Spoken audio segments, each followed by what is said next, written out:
नमस्कार दोस्तों, आप सभी का स्टडी गोल्स यूट्यूब चैनल में एक बार फिर से स्वागत है। आज हम लोग सॉल्व करेंगे सीडीपी का प्रैक्टिस सेट 2 बाल विकास एवं शिक्षा शास्त्र का। ये दूसरा प्रैक्टिस सेट है और सारे क्वेश्चंस बहुत ही इंपॉर्टेंट हैं, मोस्ट इंपॉर्टेंट क्वेश्चंस हैं। इनसे परीक्षा में क्वेश्चंस जरूर पूछे जाएंगे, इसलिए सभी लोग बहुत ध्यान से पढ़िएगा। हर क्वेश्चन के साथ में जो जरूरी फैक्ट्स हैं वो भी मैं आपको बताऊंगा। अगर आप चाहें तो उनको नोट कर सकते हैं। तो चलिए हम लोग शुरू कर देते हैं। पहला क्वेश्चन है, आरटीआई 2009 के अनुसार निम्न में से आरटीई, ठीक है, right to education, RTI right to information वो अलग चीज है, ये है आरटीई राइट टू एजुकेशन। 2009 के अनुसार निम्न में से कौन सा कथन सत्य है? पहला है, प्राथमिक स्तर पर कार्य दिवस 200 तथा कार्य घंटे 800 हैं। दूसरा है, उच्च प्राथमिक स्तर पर शिक्षक छात्र अनुपात 1:40 है। तीसरा ऑप्शन है, प्राथमिक स्तर पर हमेशा शिक्षक छात्र अनुपात 1:30 है। चौथा ऑप्शन है, प्रवेश शुल्क लेने पर ली गई राशि का 20 गुना जुर्माना। तो अब देखिए इनमें से पूछा गया कौन सा सत्य है, तो इसमें पहला ही ऑप्शन जो है वो सत्य है, पहला कथन सत्य है, प्राथमिक स्तर पर कार्य दिवस 200 तथा कार्य घंटे 800। अब दूसरा ऑप्शन देखिए, उच्च प्राथमिक स्तर पर शिक्षक छात्र अनुपात 1:40 है, तो ये गलत है। उच्च प्राथमिक स्तर पर शिक्षक छात्र जो अनुपात है वो होता है 1:35, ठीक है।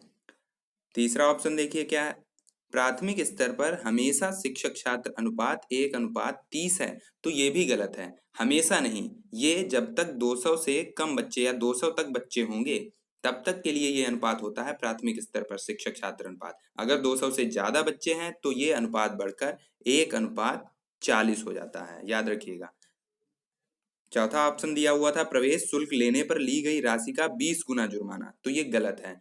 प्रवेश शुल्क लेने पर ली गई राशि का 10 गुना जुर्माना लिया जाएगा, ठीक है। अगला क्वेश्चन, क्वेश्चन नंबर 2 है, उच्च प्राथमिक स्तर पर ऑपरेशन ब्लैक बोर्ड कब लागू हुआ? पूछ रहा है उच्च प्राथमिक स्तर पर ऑपरेशन ब्लैक बोर्ड जो है वो कब लागू हुआ था? तो वो लागू हुआ था 1992 में। चौथा ऑप्शन सही हो जाएगा। कब कब लागू हुआ था? 1992 में।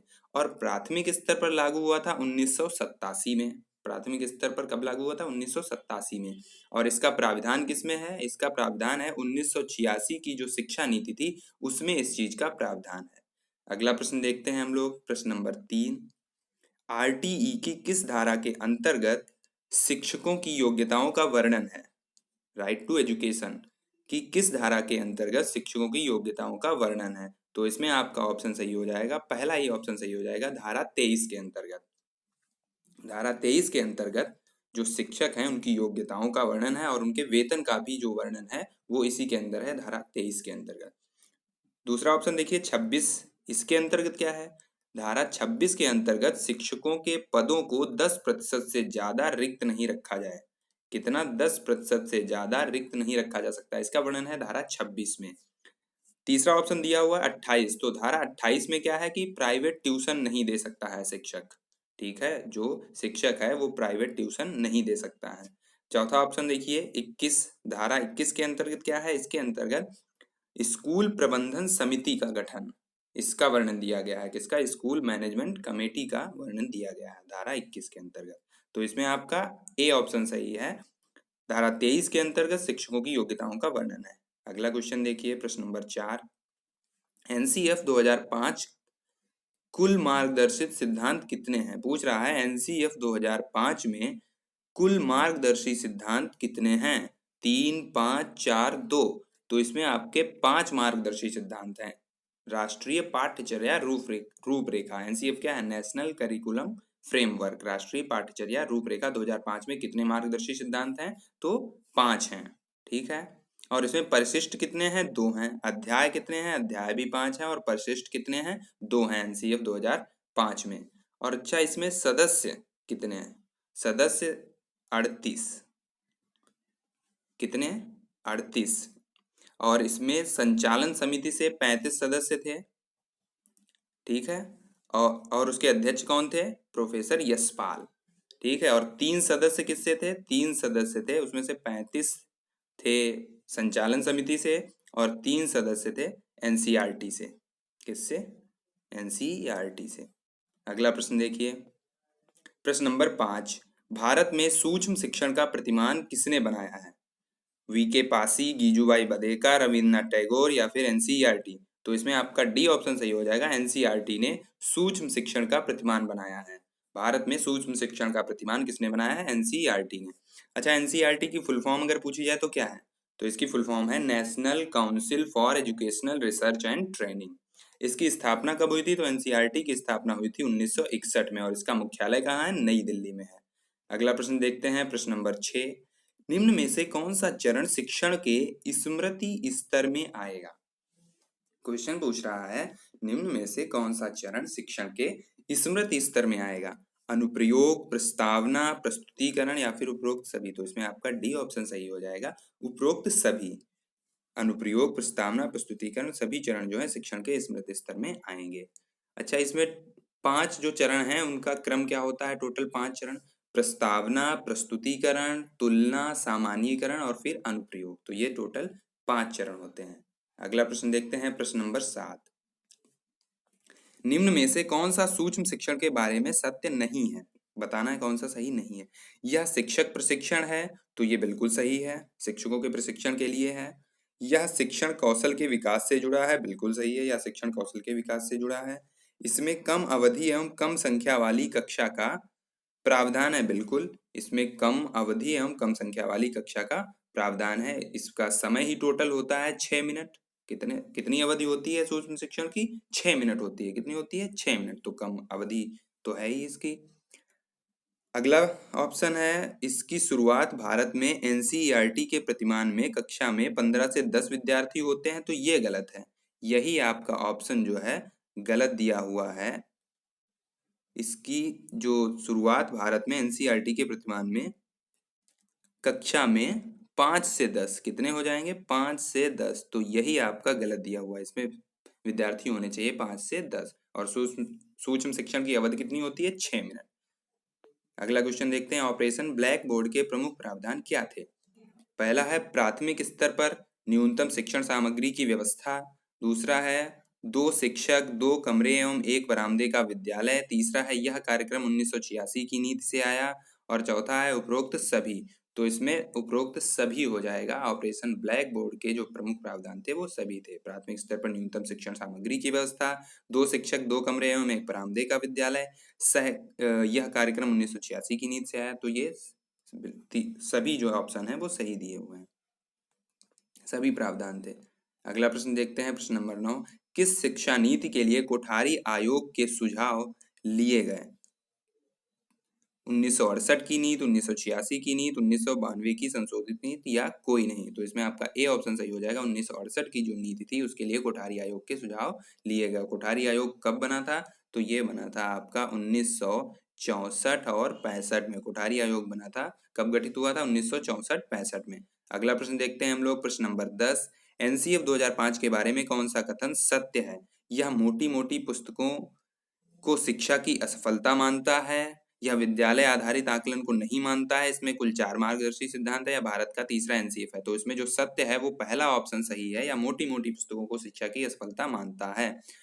दूसरा ऑप्शन गलत है, विद्यालय आधारित आकलन को नहीं मानता है, गलत। यह विद्यालय आधारित आकलन को मानता है। इसमें 4 नहीं 5 मार्गदर्शी सिद्धांत हैं। कितने हैं इसमें? 5 मार्गदर्शी सिद्धांत है। तो ये भी गलत है आपका।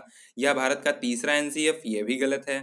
ये भारत का चौथा एनसीएफ है। इससे पहले 3 एनसीएफ और आ चुके थे, 1975 में, 1988 में, 2000 में और 2005 में। तो ये कौन सा? चौथा एनसीएफ है। तो इसमें जो सही है वो आपका पहला ऑप्शन ही सही दिया हुआ है। अगले प्रश्न पे चलते हैं। भारत में जन शिक्षा विभाग की स्थापना किस आयोग ने की? हंटर आयोग, वुड का घोषणा पत्र, 1813 का आज्ञा पत्र या फिर मुदालियर आयोग। तो भारत में जन शिक्षा विभाग की स्थापना की थी वुड का घोषणा पत्र।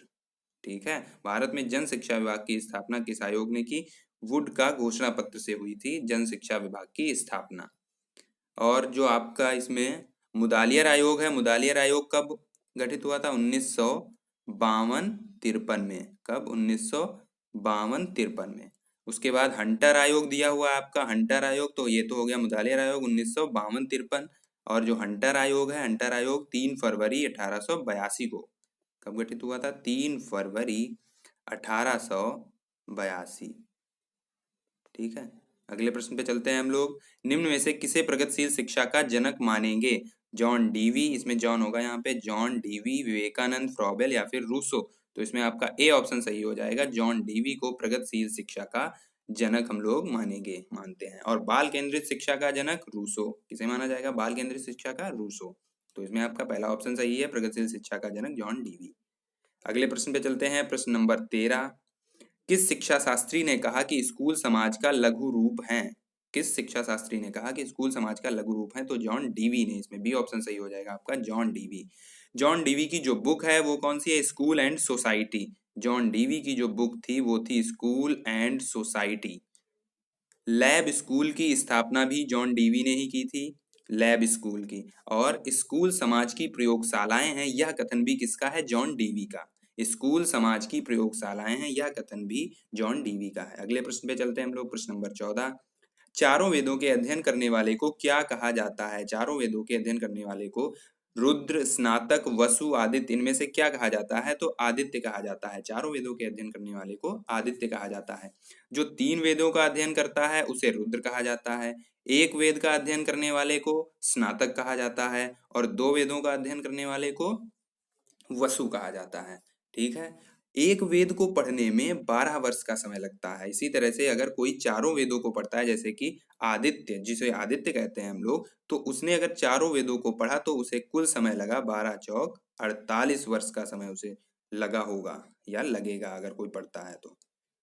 अगला प्रश्न, प्रश्न नंबर 15। निम्न में से किसके लिए फ्रॉबेल प्रसिद्ध हैं? एजुकेशन ऑफ मैन, खेल विधि, किंडरगार्टन प्रणाली, उपरोक्त सभी। तो उपरोक्त सभी के लिए फ्रॉबेल प्रसिद्ध हैं इनमें। ठीक है। अगले प्रश्न पे हम लोग चलते हैं। प्रश्न नंबर 16।